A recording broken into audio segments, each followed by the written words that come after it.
Hey team, Jen here. I'm just organizing my notes for a minute. Welcome to week 3. Um, week 3, we are really getting into our courses. We're getting a feel for our students and for the course materials if we've never taught the class before. And we're really having the opportunity to um, engage our students as we get to know them, push their boundaries, see what their limitations are, see what their special needs are. So week 3 is a very special week. Here in week 3, I have a couple issues that I'd like to talk about. The first issue is the importance of outreaching students who seem to have fallen off the map or are maybe not performing to your expectations. I want to offer you some tips about how to do that and why to do that. The second thing that I'd like to talk about is the difference between your comments in the discussion forum and your comments in the gradebook. And I want to stress the importance of engaging a rubric as part of your evaluative methods if your rubric hasn't already come packaged with your course. For some of our courses, there's rubrics that are already embedded, and for others, there aren't. So I want to just briefly touch on that again, although I did touch on it last week as well, but I want to reiterate it because when I'm in your shelves this week looking at your grading, I'm not seeing that everybody is engaging that kind of evaluative method. So I want to touch on that one more time. And finally, I want to talk about seeing what I see in your course. What am I seeing when I'm going in to evaluate you for the week? And I want you to start looking at your course from my eyes. That'll help you to gain a better sense of your performance. Okay, so the most important thing this week is to talk about outreaching your students. It's really important that you include me and the student's advisor in the outreach that you're doing for students. Now, what outreaching means is that if you notice that a student is either not performing to your expectations, perhaps she hasn't been attending the course as much as you'd like to see her, or maybe she's not attending class at all. It's very important that you send out an email, that you touch base with her, particularly here in week 3 when it's still early enough that you might be able to reel her back in. I don't want you, though, to get the impression that it's your responsibility to save students. That's not at all the impression that I want you to get. Students ought to be held accountable for themselves, particularly graduate students in your course. So a student's failure to log into the course, a student's failure to submit work in a timely manner or at all is not on your shoulders, and I don't want you to take that on your shoulders. On the other hand, as the instructor for this student, you can do some thoughtful things to reassure the student, to guide her back into the waters, to let her know that those waters are safe, let her know the penalties, but have some encouragement, some encouraging words, and some strategies for success for these students. In week 3, you may notice some students who may need outreach, and this is the best time to really get your fingers into them. Shoot them an email, make it a personal email, and include a lot of detail. Let the student know what she's missing, maybe some strategies for how to get that done, and let her know that your door is always open. She can come to you with any struggles that she's having or any concerns, and that you're willing to work with her. You can work together to sort things out. CC me on your outreach and CC the student's advisor as well.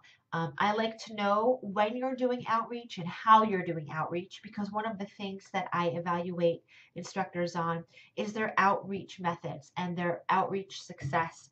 So that's something that I need to see from you. So don't forget to include me in the loop.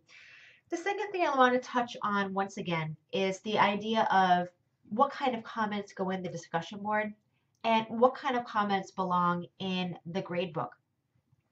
Discussion board comments should not necessarily be evaluative. That's not their function. It's not your function to act as necessarily the evaluator. when you are participating in the discussion board forums. Rather, your role is kind of like a guide.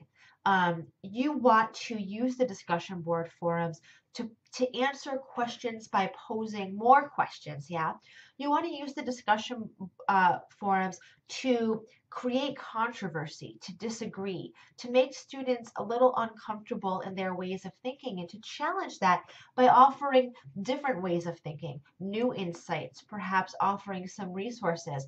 For me in the discussion board, I'm a huge advocate of question posing. When you pose questions, students, they try to answer those questions, and that process of trying to answer your questions leads them to create more questions of their own. So for me, questioning is really the heart of how to interact in those forums. But I've also seen instructors um, interact in different ways by just making observations that are very critical and salient that students can use to piggyback on or build upon as part of their discussion. It's also very important in the discussion forums that you're being timely with your comments. So you want to be getting in there and commenting at different parts of the discussion. Perhaps you want to make a comment in a couple threads at the mouth of the discussion. In other threads, you might want to hop on somewhere in the middle. And in other threads, you might want to hop on at the end and offer something new to the conversation. But you want to pay attention in the discussion forum to not just the main post, but also to what the students are responding, responding to, how they're responding to the main post, and jump on that so that students see that you're actually part of the conversation and that you're not trying to have your own conversation, which is very important.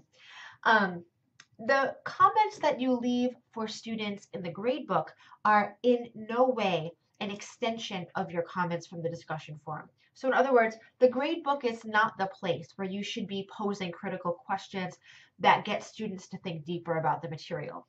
That's not what you should do in the gradebook. Let the conversation go. If you have something to add to the conversation, add it to the conversation. Don't put it in the gradebook. The gradebook is an exclusive club that is reserved only for evaluative, summative responses in which you are grading the student's work. You're evaluating it according to the rubric. It's really important that I see you engaging the language of the rubric in your responses. So bringing in some key words from the rubric. You don't have to touch on every single thing, but I like to see a detailed response that if it isn't, that feels like it's student specific, and it should be student specific. Although I do understand that a lot of times you'll see trends. I know that I do. I see trends in where students are performing well and where they need help. So what I will do, and what I do with my comments for small deliverables like workshops or forums, is I will develop a generic long blurb of trends that I see. And for every student, I'll go in and I'll modify that generic comment to fit that student's contributions. So what's happening is there's a lot of detail there, but it doesn't take me as much time. I can simply go in, change out 5 or 6 words, add a different name in, and then include to that a totally unique and different breakdown of the rubric.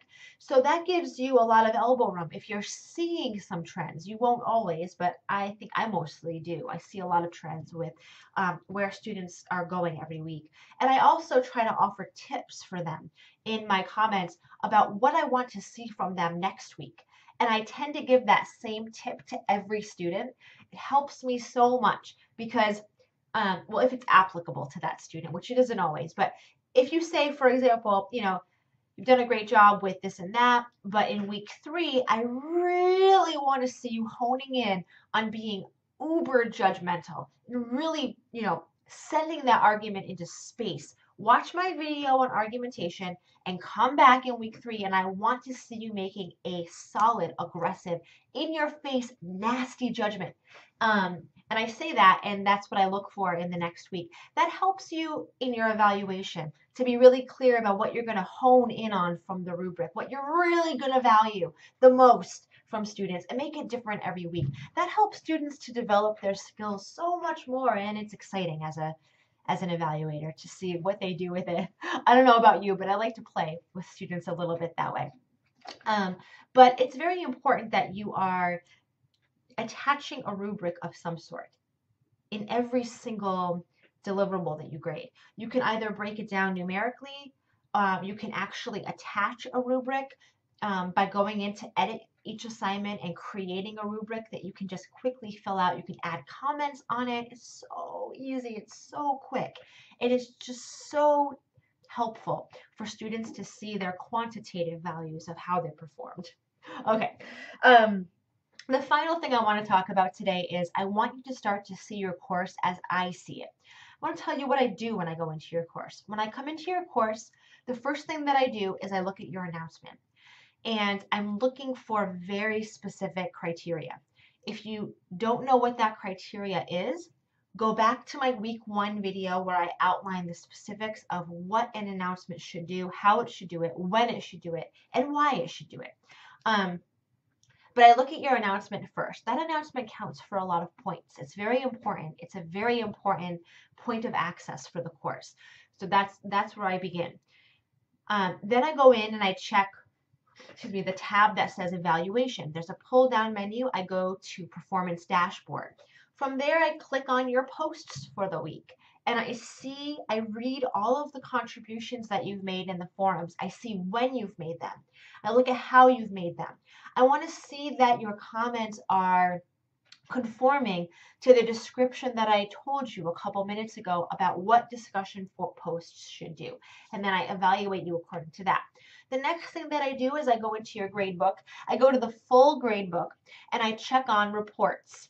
And I get a report about when you graded your deliverables, and I get to see the comments that you made on all of your deliverables. So I'm looking at, I usually sample about 5 or 6 different students at random, and I take a look at how they compare to each other. What are you noting? Is your comments, are they detailed? Are you engaging the rubric? Is it student specific or does it seem student specific? That's very important. And if you're using an essay, if you have an essay due that week, I go back into your module, I click on the Turnitin platform, and I make sure that you are engaging Turnitin. We are phasing out Turnitin so that you're engaging whatever platform we happen to be using at the time, and that you're commenting with marginal comments and rubric comments in that platform. So that's what I look for, and then I evaluate you then.